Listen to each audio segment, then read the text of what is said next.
यहां तक शिव महापुराण की कथा कहती है, अगर कोई विद्वत ब्राह्मण ने आपको बताया है कि आपके घर में पितृदोष है,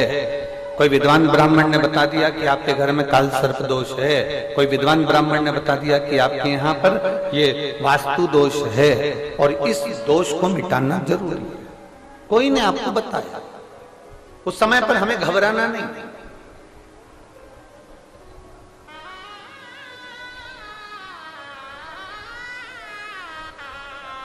उस समय में घबराने का क्रम नहीं है।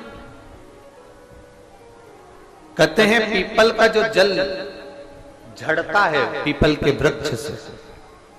आप लोगों ने कभी देखा है कि नहीं देखा वो हमको नहीं मालूम।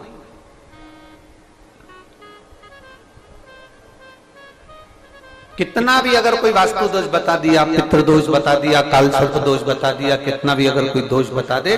तो पीपल का जो जल वृक्ष में से झड़ता है, कभी कभी आप उसके नीचे हाथ रखकर देखना, थाली रखकर देखना, उसमें पत्थर पर देखना, तो वहां पर भी पानी के निशान आपको मिलेंगे, बूंद के निशान मिलेंगे।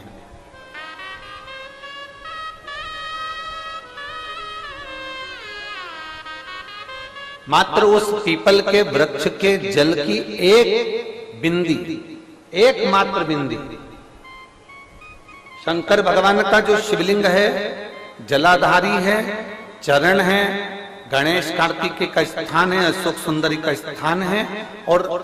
प्रत्येक जलाधारी में से पानी बीच में से आकर नीचे की ओर गिरता है, नीचे की ओर गिरता है।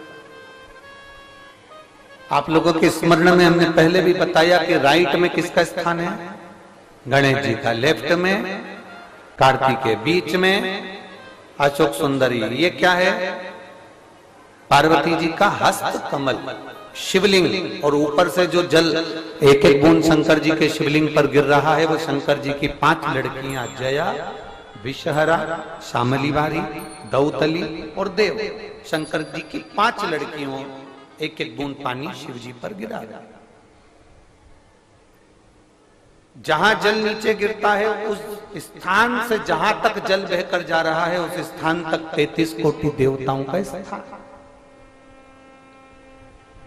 33 कोटि देवताओं का स्थान। अब जहां पानी आया, जहां नीचे गिरा, उसके बीच में जो स्थान होता है,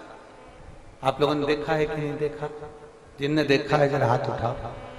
ये पानी जैसे यहां तक आया और यहां के बाद नीचे गिरेगा, तब वो नाली के माध्यम से बाहर जाएगा। तो जितनी दूर यहां से वो नीचे की ओर जो गिर रहा है,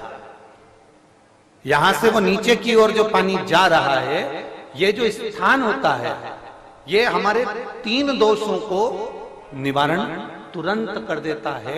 एक हमारा पितृदोष, एक हमारा काल सर्प दोष, और एक हमारा वास्तु दोष का निवारण ये तुरंत करता है। और ये तो हमने केवल आपको शिव महापुराण के माध्यम से बताया कि ये 3 दोष का निवारण कर देता है, पर यदि कभी आप ध्यान से लिंग पुराण को पढ़ेंगे, आप यदि लिंग पुराण को पढ़ेंगे और गीता प्रेस गोरखपुर की लिंग पुराण को लाकर यदि आप पढ़ते हैं, या गीता प्रेस गोरखपुर की शिव अंक को भी आप अगर पढ़ेंगे, उसका नंबर हमारे स्मरण में नहीं आ रहा है, शिव अंक को भी अगर आप पढ़ेंगे तो उसमें भी आपको वर्णन मिलेगा कि हम तो केवल 3 दोष का बता रहे हैं, पर हमारे शास्त्र तो यहाँ पर और भी दोषों का वर्णन कर रहे हैं। जैसे किसी ने बता दिया आपको शनि का दोष है, किसी ने बता दिया मंगल का दोष है, किसी ने बता दिया आपको केतु का दोष है, किसी ने बता दिया आपको राहु का दोष है, किसी ने आपको कह दिया कि बृहस्पति का दोष है, किसी ने कह दिया आपको ये वाला दोष है। दुनिया के जितने दोष, जितने दोष पीपल के वृक्ष के झड़ता हुआ जल की एक बूंद का स्पर्श, भले वो सूख गई हो, उसका एक स्पर्श मात्र जहां पानी नीचे की ओर गिर रहा है, उतनी परिधि, उतनी जगह के बीच में जहां से पानी गिरता है, बस उस स्थान पर अगर वो उंगली अपना नाम और गोत्र का स्मरण कर कर भी लगा दी जाए और एक लोटा जल चढ़ा दिया जाए, तो ये जितने दुनिया के दोष हैं वो अपने आप समाप्त हो ही जाते हैं। शंकर की बोल बम का नारा है। और अच्छे से समझ लो, जरा ध्यान में आ जाए आप लोगों के, नहीं तो गलत कर बैठो तो बहुत स्मरण रखिएगा। शिवलिंग, जलाधारी, जलाधारी में से पानी बहता है, नीचे की ओर जाता है। जितना मोटा शिवलिंग की ये जलाधारी होती है, उसमें से पानी जहां नीचे गिरता है, जितनी भी मोटी हो, उसमें कहीं पर भी आप बिंदी लगा सकते, कहीं उस स्थान पर आप कहीं पर भी उस बिंदी को लगा सकते। कोई कह दे तुमको कि तुम्हारा मंगल गड़बड़ है, कोई कह दे तुमको तुम्हारा राहु गड़बड़ है, कोई कह दे तुमको तुम्हारा केतु गड़बड़ है, कोई तुमसे कह दे तुम्हारा बृहस्पति गड़बड़ है, तो समझ लेना कि हमारे ग्रह की दशा को सुधारने के लिए ये जो स्थान है, बस उस स्थान पर एक बिंदु एक। अब आज के जमाने में आपने देखा होगा, जब से आप शंकर जी को जल चढ़ाना प्रारंभ करें, जब से आपने शिव महापुराण की कथा सुनना प्रारंभ करी, तब से आपने सुना होगा कि कोई भी अब ज्यादा आपको सुनने को नहीं मिलता कि वास्तु दोष हो गया, कि पितृ दोष हो गया, कि कालसर्प दोष हो गया।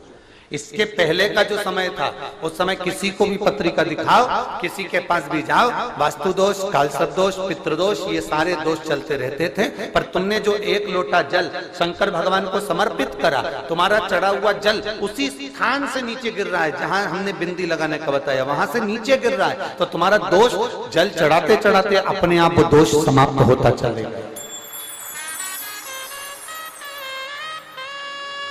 सारी समस्या का हल एक लोटा जल। आप जो भगवान शंकर को समर्पित कर रहे हैं, आप भगवान शिव को जो दे रहे हैं, उसमें एक मूल